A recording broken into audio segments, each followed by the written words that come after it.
Hi, we're Little Daylight, and you're watching idolator.com.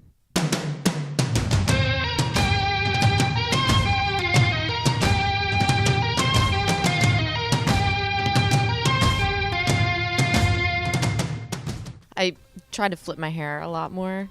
She does this thing where she flips her hair constantly, and it's awesome. I mean, I admire her for like the way that she brings like a real committed energy to every single show, and she's just fully there, you know, and you can tell like she doesn't dial anything in. She's like, as soon as she gets on the stage, she's like going through the emotions of like everything that she's doing, and she's 100% there. I love that.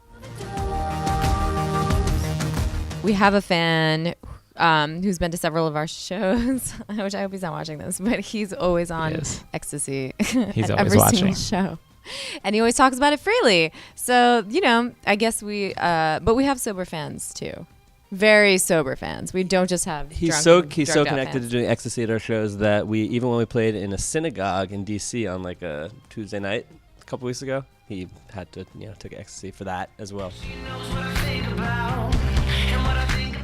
We actually started doing the remixes and our original songs at the same time. It sort of struck us that we should try some remixing for fun, for practice, to get out there into the world. It was all kind of at the same time. So we would work on the remix for half a day, work on one of our original tracks for half a day. The remixes were the first things that actually came out, that we put out on the internet.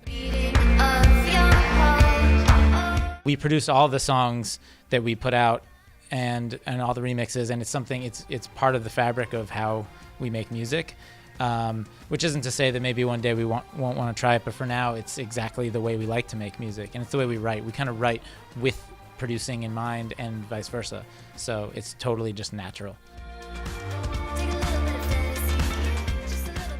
We were kind of using some of these like classic synth pop albums from the 80s as like kind of touch points, like the first Tears for Fears album, The Hurting. There's like this sort of era of like making like really good pop albums that had like 2 or 3 like songs that ended up on the radio, but the rest of the album was like really dark and weird, and it was like a great listen start to finish. So that sort of thing's an inspiration for us. We hope that people get that we are respecting the singles culture, because it is very in line with internet culture and social media. It's the idea that you need to get something loud enough and big enough that everyone's going to pay attention for the short amount of time they're paying attention. But at the same time, it doesn't preclude the ability to string that together into something that feels like a larger work.